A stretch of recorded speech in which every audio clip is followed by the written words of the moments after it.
Vamos abrir a nossa Bíblia no livro de Êxodo, no capítulo 2. Êxodo, capítulo 3. Vamos começar pelo capítulo 3, tá? Daí nós vamos pensar um pouquinho sobre esse texto. Começamos a falar dele na sexta-feira, e nós vamos meditar um pouquinho mais sobre essa história belíssima da palavra de Deus. É Êxodo capítulo 3, diz assim: Moisés pastoreava o rebanho do seu sogro, Jetro, que era sacerdote de Midian. Um dia levou o rebanho para o outro lado do deserto e chegou a Horebe, o monte de Deus. Ali o anjo do Senhor lhe apareceu numa chama de fogo que saía do meio de uma sarça. Moisés viu que, embora a sarça estivesse em chamas, não era consumida pelo fogo. Que impressionante, pensou, porque a sarça não se queima. Vou ver isso de perto. O Senhor viu que ele se aproximava para observar. E então, do meio da sarça, Deus o chamou. Moisés, Moisés. Eis-me aqui, respondeu ele. Então disse Deus: não se aproxime. Tire as sandálias dos pés, pois o lugar em que você está é terra santa. Vamos orar. Senhor, pedimos neste momento que o Senhor mesmo, através do Espírito Santo, esteja falando conosco, ó Deus, falando aos nossos corações, nos tocando com a sua palavra, ó Deus.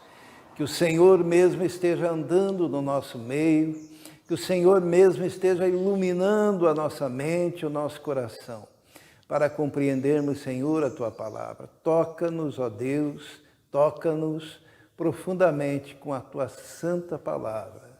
Nós te pedimos isso em nome de Jesus. Amém.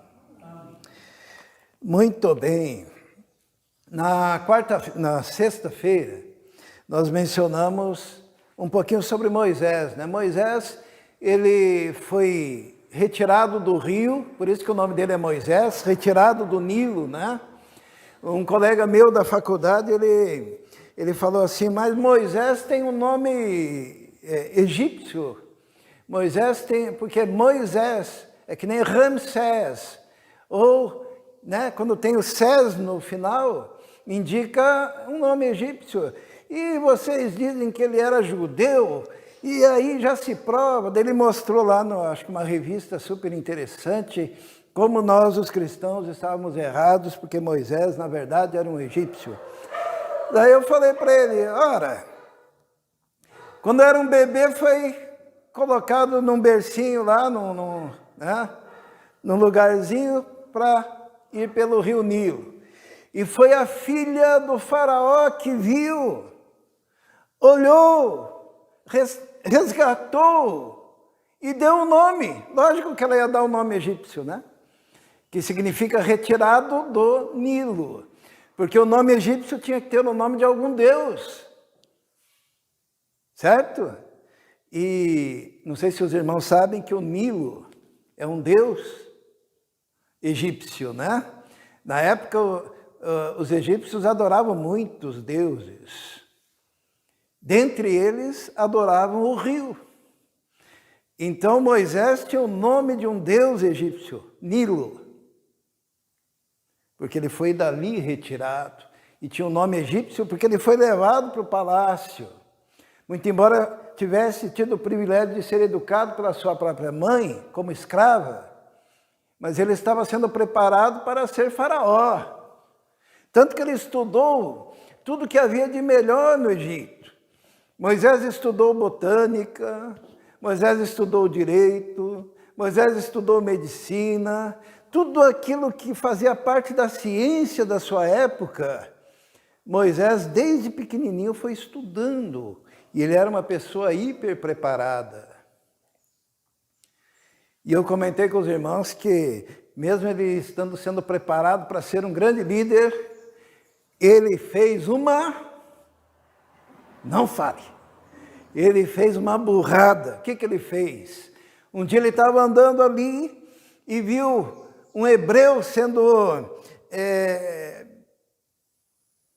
maltratado por um egípcio.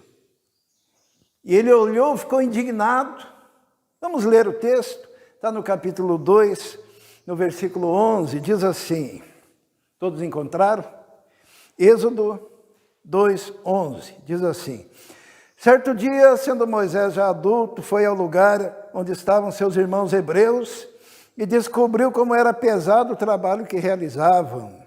Viu também o egípcio espancar um dos hebreus. Correu o olhar por todos os lados e, não vendo ninguém, matou o egípcio e o escondeu na areia. Olha só o que Moisés fez. Daquele momento em diante, a vida dele deu uma guinada de 180 graus. Por quê? Porque ele havia matado um egípcio, matado um cidadão de uma potência mundial. E ele escondeu aquele cadáver na areia, imaginando que ninguém iria denunciá-lo ou teria visto. Ele fez um pecado terrível, tirando aquela vida. E aquela burrada que ele fez comprometeu toda a sua expectativa em relação ao futuro. Ele teve que fugir, ele teve que se esconder, ele teve que ir lá para o deserto de Midian. Porque quando descobriram o que ele havia feito, a vida dele, a partir daquele momento, estava destruída. Sabe, a gente às vezes faz burradas na vida, né? E uma das coisas que a Bíblia, eu admiro a palavra de Deus, que a palavra de Deus não esconde os pecados de ninguém. Deus trata os pecados objetivamente. Moisés, grande homem de Deus, pecou, cometeu um homicídio, teve que fugir. Qual outro grande homem que pecou? Davi cometeu adultério, cometeu homicídio, pecou diante de Deus. Diversos outros homens. E aquilo que parecia ser o fim para Moisés, Deus, ainda assim, tinha olhado para aquele homem, desde o ventre, desde que ele estava no útero materno, e o havia escolhido. E aprove a Deus restaurar. Porque, na verdade, isso é a história de todos nós. Todos nós somos o quê? Pecadores. Todos nós cometemos erros terríveis. Todos nós afrontamos a Deus. Todos nós já fizemos algo do qual nós nos envergonhamos. Todos nós, se olharmos o interior do nosso ser, vamos encontrar coisas que aos olhos de Deus são afrontosas. E essa história de Moisés é a história também de como Deus é misericordioso e como Ele restaura. Não importa o tamanho do pecado que o homem, que a mulher tenha cometido. Ali não é o fim da jornada. Mas ali pode ser o começo da restauração. Moisés havia matado aquele homem. E Moisés então passou a viver, fugindo do Egito, a fase do pecado oculto. Lembra? Ele matou e ele fez o quê? Enterrou, né? Talvez muitos de nós aqui ainda tenhamos pecados enterrados em algum lugar do nosso passado. Pecados não confessados. Pecados que estão ali ocultos muitas vezes aos homens, mas jamais ocultos a Deus. E esses pecados precisam ser tratados. Esses pecados precisam ser perdoados. Esses pecados precisam ser olhados de frente e colocados diante do altar do Senhor. São pecados que necessitam do sangue do Cordeiro para lavar, para purificar, para santificar o homem diante de Deus. E Moisés carregou aquilo consigo na sua fuga do Egito. E ele vai para o deserto. Quando ele chega no deserto de Midian, ele senta-se perto de um poço, vem umas moças pegar água, e daí tem os pastores que querem impedir aquelas moças de pegar água, e ele vai e se mete no meio lá e diz assim, não, e defende as moças. E quando aquelas moças chegam em casa, o pai delas, chamado Jetro, diz assim, vocês chegaram mais cedo, teve um jovem que nos ajudou, cadê esse jovem? É este. E apresenta Moisés, e ali Deus já está preparando uma família para Moisés. Ele se casa com quem mesmo? Com Zípora, filha de Jetro, que também é conhecido como, deixa eu ver o nome dele aqui, né? Porque às vezes a gente fala Jetro e daí as pessoas, mas não é Reuel.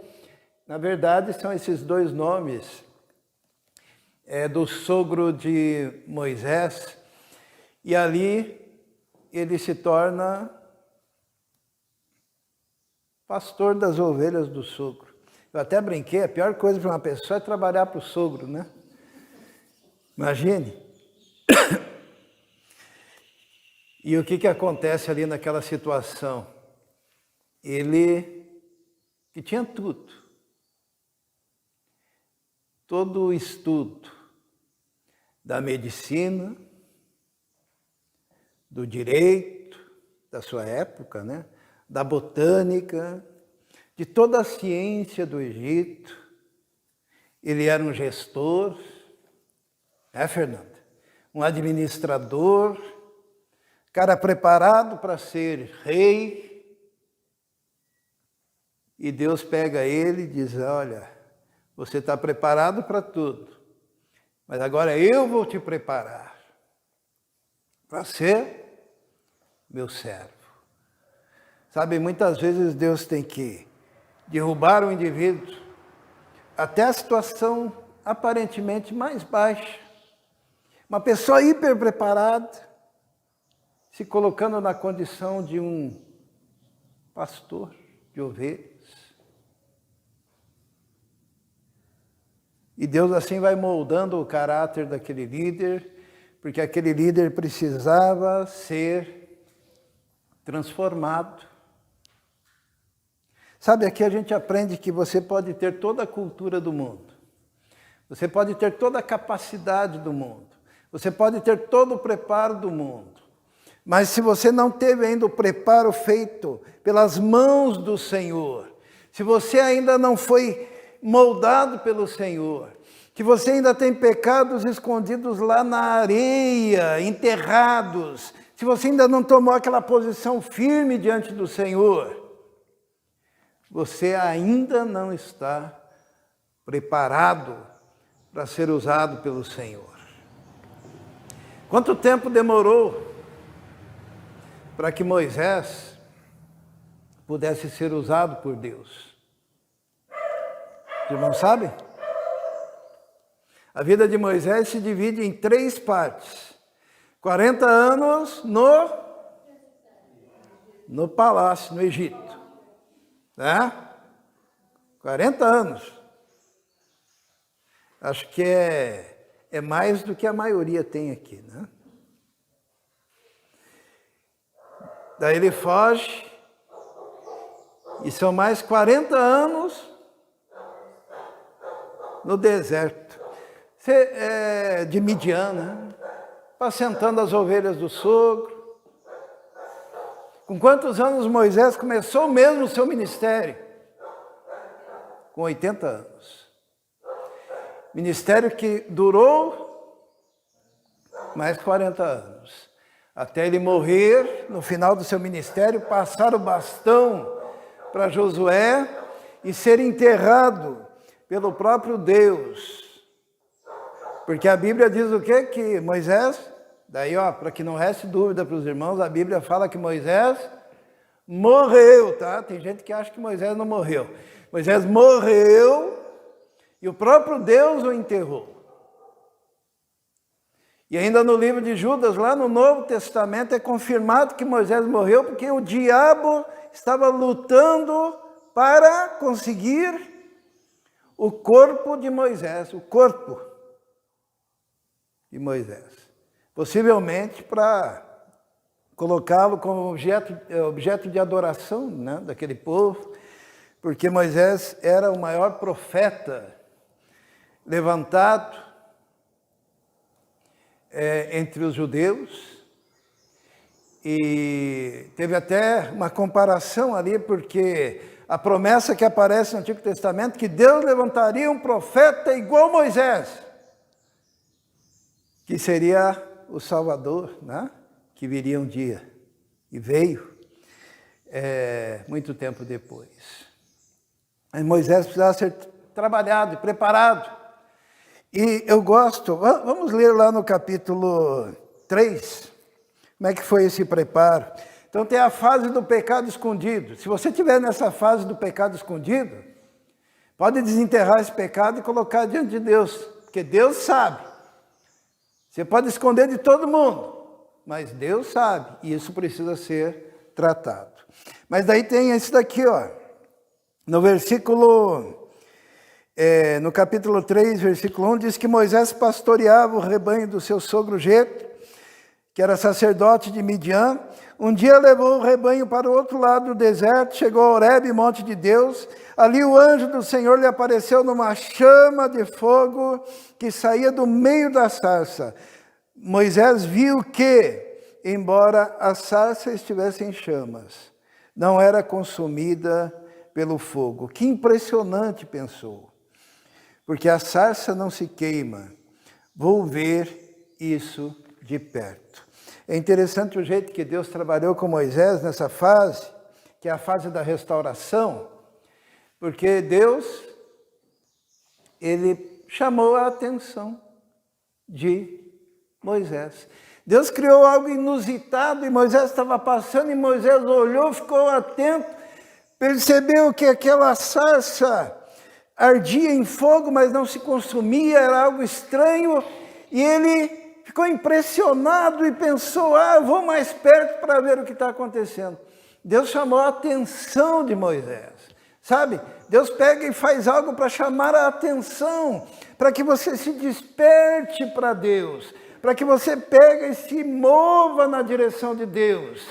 As coisas que acontecem na sua vida, muitas vezes, são situações em que Deus está chamando a sua atenção e você pode simplesmente ignorar. Você pode simplesmente fazer de conta que não é contigo. E Deus está dizendo assim, venha lá, eu estou aqui, venha para perto de mim. E sabe que tem gente que ignora. Talvez nesse exato momento Deus esteja te chamando a tua atenção, com alguma situação, dizendo, olha, eu estou aqui. A iniciativa é de Deus, mas os passos foram os passos de Moisés, e ele disse assim, porque a sarça não se queima, vou ver isso de perto. E diz a palavra de Deus que o Senhor viu que ele se aproximava para observar. Tem duas formas de você viver a sua vida. Distante de Deus ou próximo de Deus. Moisés se aproximou quando Deus lhe chamou a atenção com aquela sarça. E a única forma de você ser restaurado é se você se aproximar. No começo do culto eu falei, venham para a igreja. Não abandone a congregação, participe, se aproxime do lugar lugar onde a palavra de Deus é proclamada. Se aproxime do lugar onde nós oramos ao Senhor juntos. Se aproxime do lugar onde a gente pode se edificar uns aos outros. Venha! E quando Moisés se aproxima daquele lugar, a palavra de Deus diz que, vendo Deus que Moisés se aproximava, Deus o chamou lá do meio da sarça. Está no versículo 4, né? Moisés, Moisés, eis-me aqui, respondeu o Senhor. E daí Deus falou assim, então disse Deus, não se aproxime. Me diga uma coisa, é para se aproximar ou não é para se aproximar? Deus chama atenção, tem a sarça queimando, tem o anjo, tem o Senhor.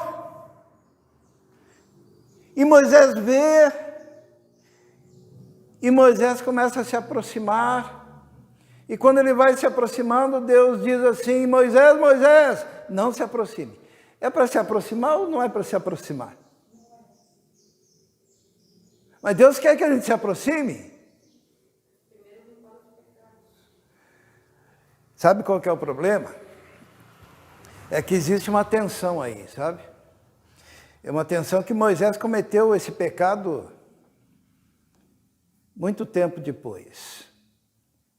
Esse erro, que é, nós, crentes, nós vivemos numa tensão.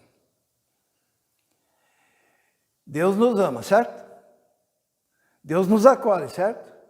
Deus nos chama, certo? Nós somos filhinhos, certo? De Deus. Mas a gente pode chegar e pular no colo de Deus e bater na cabeça dele. Sabe, existe uma tensão. Havia uma rocha, e Deus falou assim, a rocha representava Cristo, tá?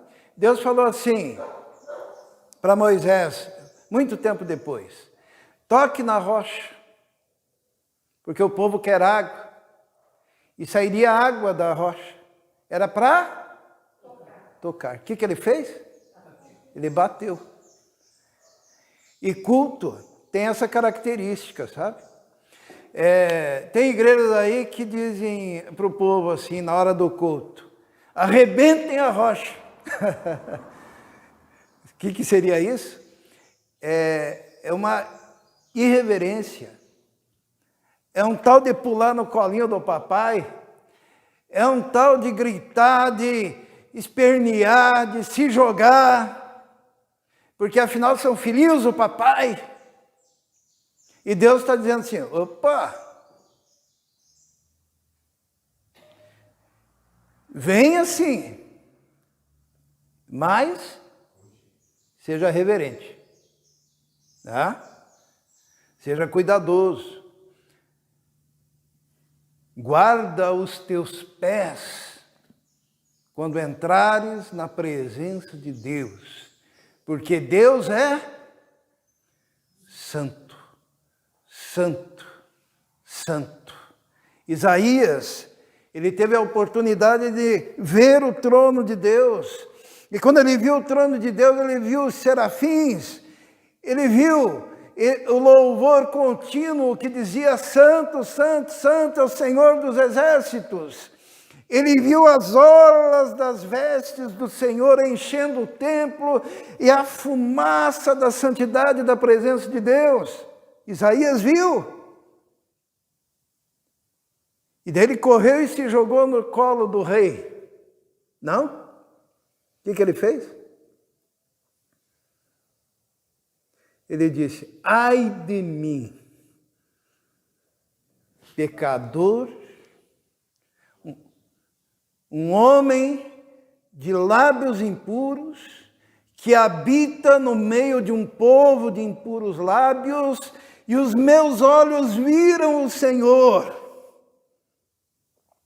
Irmãos, estão percebendo a diferença?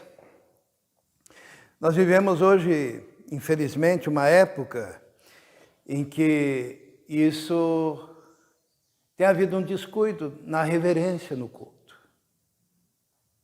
É um descuido. Porque nós devemos chegar com inteira certeza de fé, mas com muito temor e tremor. Com absoluta certeza que somos recebidos, mas com o sentimento interior de que aquele que nos recebe é santo. E nós somos pecadores. Por isso que a oração é algo assim tremendo. Porque ao mesmo tempo que você está ali como alguém que tem intimidade com Deus, você tem aquele sentimento também de que você só está ali pela graça de Deus e que Ele só te recebe porque Ele te ama. Mas que nem por isso você tem que ser atrevido com Deus.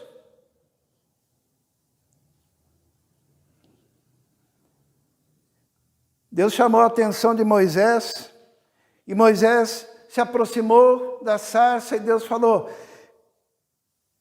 não se aproxime, tire as sandálias dos pés, pois o lugar em que você está é terra santa. Quando eu aprendi isso aqui, eu fiquei muito chocado, né? Porque quando Deus falou para tirar as sandálias dos pés, que aquele lugar ali era santo, as sandálias, elas identificavam de qual povo o indivíduo era. Que tinha sandália que era de egípcio, tinha sandália que era de filisteu, cada povo tinha uma maneira de fazer aquilo de forma diferente, né? Era um trabalho manual com características diferentes. É como nós vemos no Brasil, às vezes nós conhecemos um calçado, uma roupa, uma sandália pelo estilo. E daí nós sabemos que é de determinada região. E Moisés estava ainda com as sandálias egípcias. Ele estava ainda com o estilo de vida egípcio. Ele estava ainda caminhando naqueles caminhos de uma forma e com o pensamento do seu antigo povo. Ele trazia consigo ainda aquela dor das coisas que ele havia praticado no Egito. E Deus diz: olha, agora que você se aproxima de mim, você tem que se despir do passado. Você tem que arrancar as sandálias dos seus pés e toda aquela poeira que você traz nas memórias da sua existência, tem que ser deixadas agora de lado, porque eu quero trabalhar no seu interior, na sua vida, no seu coração, na sua alma. Você não pode ser o mesmo. Você agora faz parte de um novo povo. Você agora faz parte de uma nova família. Você agora, todos aqueles vícios que você tinha, você tem que jogar fora. Tudo aquilo que te amarrava e te causava dor no coração, arranca e joga fora. Tira as sandálias e vem para perto de mim. Porque este é um lugar santo e é em santidade que você se aproxima de Deus. Essa santidade, ela só pode ser conquistada por um ato da soberania de Deus. A Bíblia diz que mesmo que a gente se lave com salitre, alguém já ouviu falar de salitre aqui? É uma espécie de uma soda, sabe? O profeta Jeremias, Deus, ele usa o profeta para dizer para aquele povo: olha, não adianta se lavar com salitre, porque a mancha da tua iniquidade vai permanecer em você. Não adianta você querer mudar a sua pele, porque sequer o etíope ou o leopardo consegue retirar as marcas da sua pele. Você só muda se você tiver um encontro com Deus. Preceitos humanos não transformam, religião não transforma, penitência não transforma, toda a capacidade que você tem nos estudos não te transforma. A sua vida só é transformada mediante o encontro com Deus, e você tem que ser lavado inteiramente com sangue do Cordeiro, que no Antigo Testamento era representado por aqueles animais que eram sacrificados.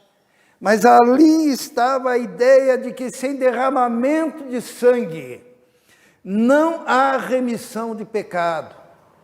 Se você não arrancar as sandálias do pé, se você não se humilhar, se você não se dobrar diante de Deus, o seu pecado vai ficar encalacrado na sua alma por toda a eternidade.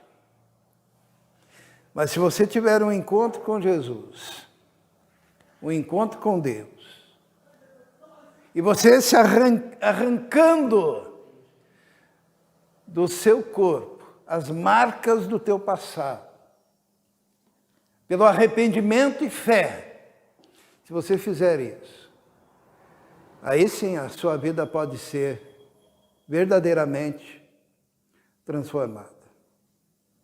Irmãos, conversão não tem outro jeito, sabe? A Bíblia fala que existe só um caminho, a Bíblia fala que existe uma porta, que essa porta é estreita, que essa porta é Jesus, que Jesus é a porta do aprisco, que quem não passar por ele não tem jeito. Só tem um caminho, só tem um jeito, é Jesus. Ou você tem um encontro com Jesus onde você se submete completamente, ou não tem jeito.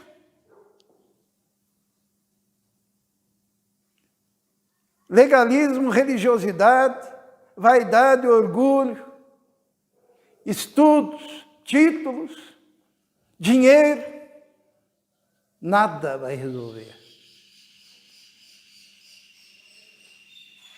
Passar pela porta.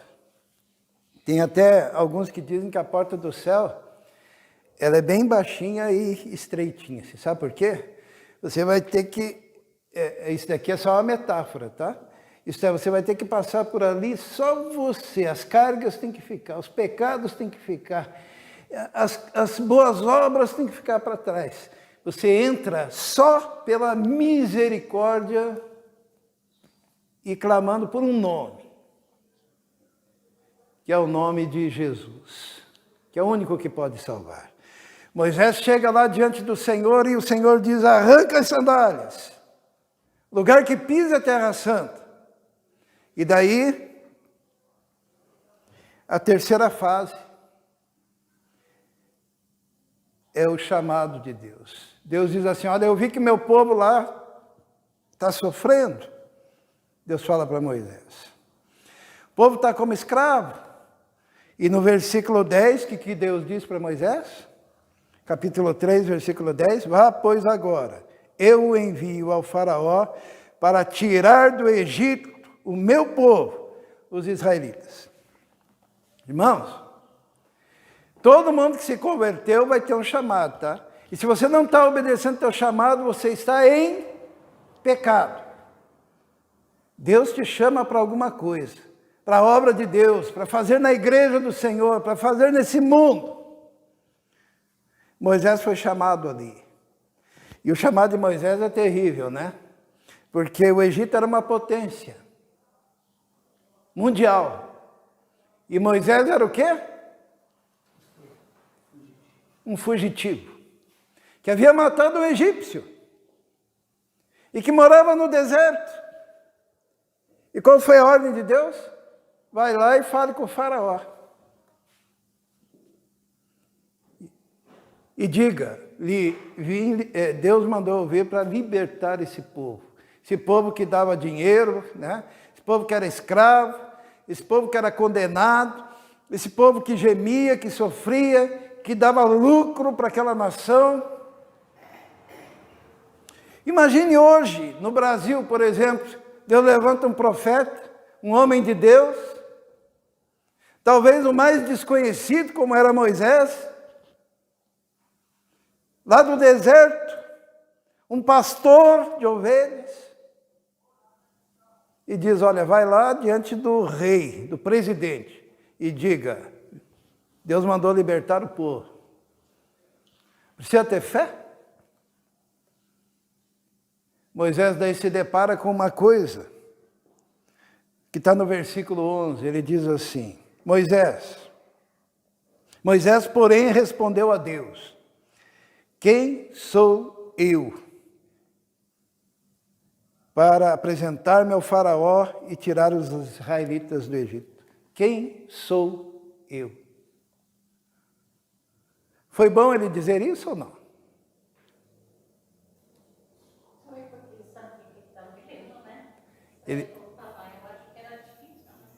quando ele diz quem sou eu, às vezes eu fico surpreso assim com os ministros do evangelho moderno, né? Enquanto os ministros antigamente diziam assim, quem sou eu, Senhor? Para que o Senhor me mande a pregar. Porque se tem uma coisa que é difícil é pregar, irmãos. Porque quando você está pregando, você está dizendo que é Deus que está falando. E se não for Deus falando, você está mentindo. Se você estiver mentindo, você está em dívida com Deus, que está falando de Deus de forma vã, usando o nome de Deus em vão. Pecado, é um perjúrio. Antigamente, quando alguém era chamado para o ministério, ele relutava e chegava diante de Deus em pranto e dizia, Senhor, quem sou eu? O Senhor me chama. Hoje em dia, eu quero ir. Ah? Quem sou eu? Moisés falou. Quando ele falou isso, Deus já tinha trabalhado o coração dele, né? Porque todos os doutorados dele já tinham caído por terra. Todos os predicados daquele homem tinham caído por terra. Ele diz, quem sou eu? E o que Deus respondeu? Deus respondeu, eu sou. Quando você diz quem sou eu, Deus diz assim, ó, você realmente não tem condições, mas eu sou é quem vai contigo. Porque Moisés perguntou, mas Senhor, quando me perguntarem qual foi o Deus que me mandou, o que eu respondo? Daí Deus falou, eu sou. É o nome de Deus. Porque a diferença, essa é a diferença entre você ir em seu próprio nome e você ir debaixo da direção do eu sou, Todo-Poderoso. Jesus, quando queria falar para os judeus que ele era Deus, o que ele dizia? Ele usava o nome de Deus, né? Ele dizia, eu sou a ressurreição e a vida. Eu sou o caminho, a verdade e a vida. Eu sou a porta. Eu sou a ressurreição. Se você não for em nome do Senhor, você está fadado ao fracasso.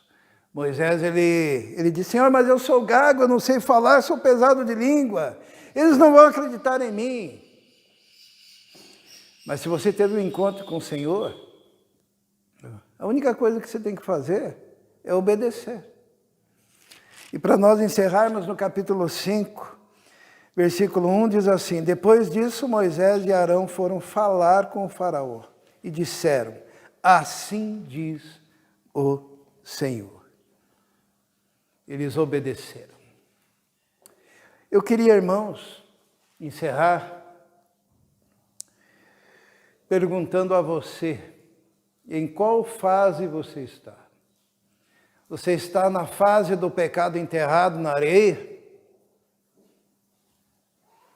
Foi aquela fase de Moisés enterrar o corpo do egípcio, que é quando a gente enterra os nossos pecados e recebemos as consequências disso na nossa vida. Ou você está na fase em que Deus está chamando a tua atenção e dizendo assim, ó, aqui na sarça, vem cá, olha aqui. E para que Moisés não passasse direto, a sarça pega fogo e não se consome, e ele percebe aquilo e diz: algo diferente está acontecendo, eu preciso ir ali. Deus está chamando você. Está nessa fase? Ou você está na fase em que Deus diz: arranca as sandálias dos pés, isto é, muda de identidade, muda de coração, muda de vida, arranca o que não presta e joga fora. E ande puro, em santidade na minha presença. Ou você já está na fase em que Deus está dizendo assim: ei, eu tenho um trabalho para você. Daí não importa o tamanho do trabalho, o que importa é o tamanho de Deus que manda você trabalhar. Ou você já está na fase da execução, obedecendo a Deus em tudo aquilo que Deus te chama para fazer, como nós lemos agora que Moisés foi. E não obstante os obstáculos, ele obedeceu ao Senhor. Em qualquer fase que você esteja, você depende totalmente de intimidade e comunhão com Deus. Feche seus olhos.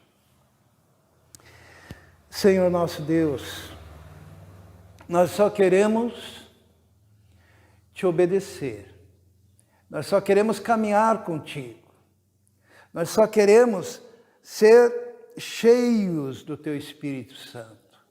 Nós só queremos ser totalmente purificados diante do Senhor. Por isso consagramos ao Senhor a nossa vida. Consagramos ao Senhor a igreja. Consagramos ao Senhor as famílias da tua igreja. E pedimos a Deus que o Senhor derrame do teu Espírito, da tua graça, do teu poder. E que possamos, unidos, ó Deus, obedecer à tua vontade. Esteja trabalhando, ó Deus, em cada vida, em cada coração. E que possamos estar juntos aos teus pés, obedecendo ao Senhor. Em nome de Jesus. Amém.